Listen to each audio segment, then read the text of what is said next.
प्यारे भाइयों बहनों, यदि हम किसी व्यक्ति को सत्संग से जोड़ दें, पूरे सद्गुरु के चरणों में ले आएं, तो उससे हमें क्या लाभ होता है? और यदि हमारी किसी गतिविधि के कारण कोई सत्संग से जुड़ा हुआ व्यक्ति सत्संग छोड़ देता है, तो उससे हमें क्या हानि होती है? ये सवाल पूछा बहन सुखजीत कौर जी ने। मैंने कई बार, एक दो बार नहीं बल्कि कई बार गद्दी से विचार करने वाले महात्माओं के मुख से यह सुना है कि यदि आप किसी एक व्यक्ति को भी पूर्ण ब्रह्म से जोड़ देते हैं, सद्गुरु से जोड़ देते हैं, तो आपको उसका इतना फल मिलता है जितना 1000 स्वर्ण के मंदिर दान करने पर मिलता है।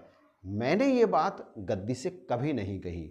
मैं कई ऐसे व्यक्तियों को जानता हूं जिन्होंने एक नहीं बल्कि 2-4 बल्कि उससे भी ज़्यादा कई व्यक्तियों को पूर्ण सतगुरु से जोड़ा है, परंतु मैंने उनके आर्थिक जीवन में, उनके सामाजिक जीवन में कोई विशेष लाभ होते हुए नहीं देखा। हाँ, एक चीज़ देखी है कि वो अब बड़े सुकून से अपनी ज़िंदगी व्यतीत करते हैं, और कई ऐसे भी देखे हैं जिनके कारण कई व्यक्तियों ने सत्संग छोड़ दिए।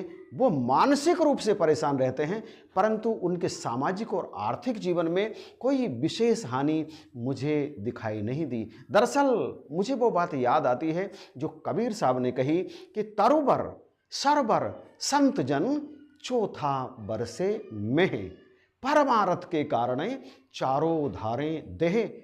ये जो अपने रूप में आते हैं, ये जो देह धारण करते हैं, ये जो अस्तित्व में आते हैं, वो इस कारण से आते हैं कि इन्हें परोपकार करना है। परमारथ के कारण, दूसरे के कारण। संत का स्वभाव सदा ही परोपकारी होता है, और संत को जब पूर्ण सतगुरु की कृपा से, वैसे तो कहते हैं कि संत वो है जिसने अपने अंत को जान लिया। अंत मतलब उसकी रूह निकल करके निरंकार में जब समा जाती है, ऐसा व्यक्ति जीवन जीते जीते संत कहा जाता है। परंतु जन साधारण में संत उसे कहते हैं जिन्होंने अपनी लोभी प्रवृत्तियों को छोड़ दिया होता है, जो मनोविकारों से ऊपर उठ जाया करते हैं। ऐसे व्यक्ति भी जब पूर्ण सतगुरु की शरण में आ जाते हैं और उन्हें पता चल जाता है, अरे हम तो इस संसार रूपी बीहड़ में न जाने कितने वर्षों से तड़फ रहे थे, परंतु जैसे ही हमें ब्रह्म का दर्शन हुआ, जैसे ही हमें ब्रह्म का दर्शन करते हुए अपनी वास्तविकता का पता चला कि हम तो साक्षी मात्र हैं, हम तो दृष्टा मात्र हैं, हम तो ये शरीर है ही नहीं, तो फिर वो वास्तविक धरातल पर निकल करके आ जाते हैं। वो समझ जाते हैं कि वास्तव में दुखों को त्यागने के लिए दिन महीने साल नहीं लगते।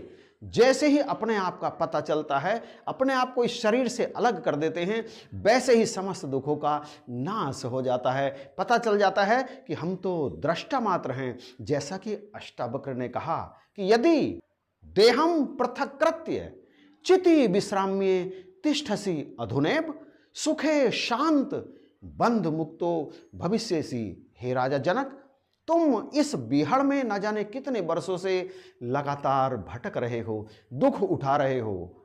तुम इसी क्षण सुखी हो सकते हो। इस सुख को प्राप्त करने के लिए वर्षों के लंबे चौड़े गणित को लगाने की कोई आवश्यकता नहीं है।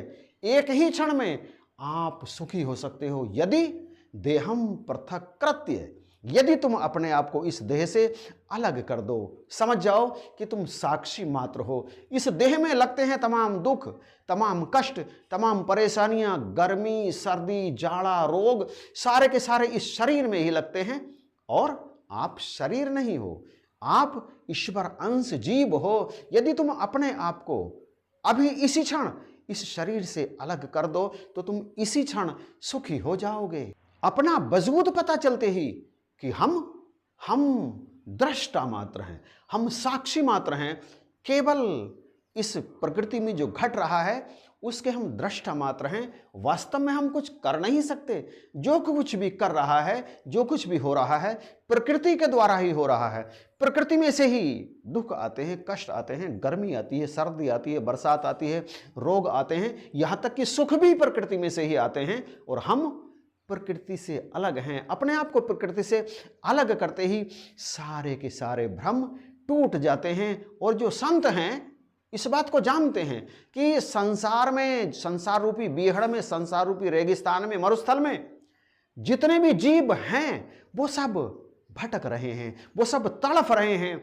कोई किसी कारण से तड़फ रहा है, कोई किसी कारण से तड़फ रहा है। हर किसी के पास दुखों का भंडार है। संत सदा परोपकारी होते हैं और वो सदा इस संसार में भ्रमण करने वाले, इस संसार में तड़फने वाले जीवों को सही मार्ग दिखा करके संतुष्टि प्राप्त करते हैं, आनंद प्राप्त करते हैं। संत का स्वभाव आनंद देना और आनंद प्राप्त करना है। वस्तुतः है कोई भौतिक लाभ, कोई सामाजिक लाभ इससे ना मिलता हो, लेकिन इतना अधिक मानसिक लाभ मिलता है कि वो संत सदा निर्लेप भाव से संसार में रहते हैं और आनंद से जीवन व्यतीत करते हैं। वस्तुतः है किसी को ब्रह्म ज्ञान दिलाने का, सत्संग से जोड़ने का सबसे बड़ा लाभ यही है। और रही हानि की बात, तो आप इस तरह से समझ लीजिए कि जैसे रेगिस्तान में कोई भंवर घूमते हैं ना, भंवर, आपने रेगिस्तान में घूमते हुए रेत के भंवरों को देखा होगा। या उसे हटा दीजिए,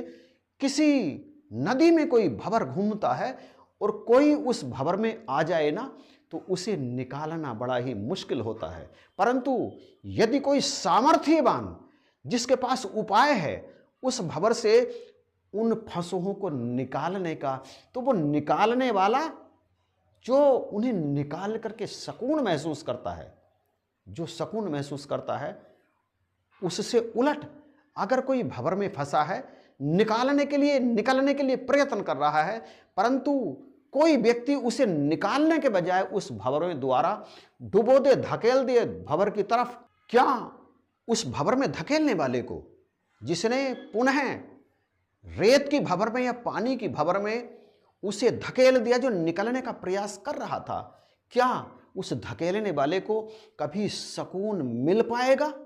क्या उसके अंदर ये बात नहीं आएगी कि मैंने गलत किया? वो सारा जीवन कष्ट भोगता है, वो सारा जीवन मानसिक रूप से बेचैन रहता है, उसका अंतर उसे सदा धिक्कारता रहता है।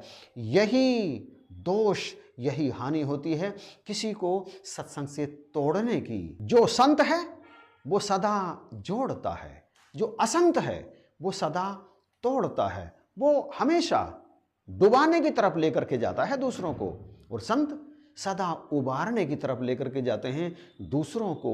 वो भेद जान गए होते हैं वास्तव में जीवन का, कि ये मनुष्य तन आखिर मिला क्यों है, इसका मोल डालना है। उन्होंने तो डाल लिया होता है, वो दूसरों का मोल भी डालने की कोशिश करते हैं, क्योंकि जिन्हें मिला सच वो कोठे चढ़ के नाचते हैं। नाचने में उन्हें आनंद मिलता है, किसी को जोड़ने में जो सुकून प्राप्त होता है ना, उससे अधिक, उससे हजारों गुना दुख, हजारों गुना कष्ट उन्हें प्राप्त होता है जो किसी को तोड़ देते हैं। किसी को सत्संग से जोड़ने का भले ही जोड़ने वाले पर कोई प्रत्यक्ष लाभ होता दिखाई ना दे, परंतु वो खुद उस लाभ को महसूस करता है, उसे महसूस करता है कि कितना सुकून मानसिक रूप से उसे प्राप्त हुआ है। और तोड़ने वाले को कितना दुख होता है मानसिक रूप से, वो परेशान रहता है, व्यथित रहता है। यही सबसे बड़े लाभ और यही सबसे बड़ी हानि है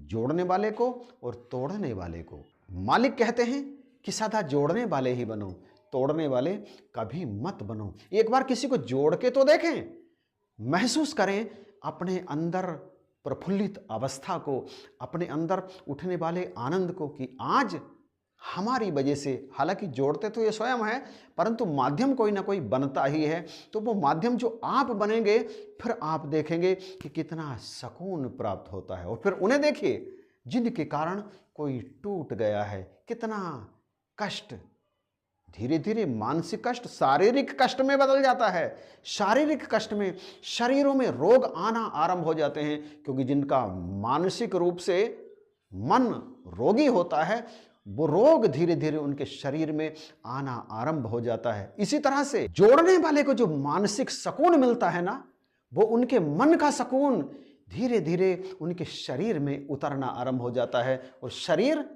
स्वस्थ होता चला जाता है।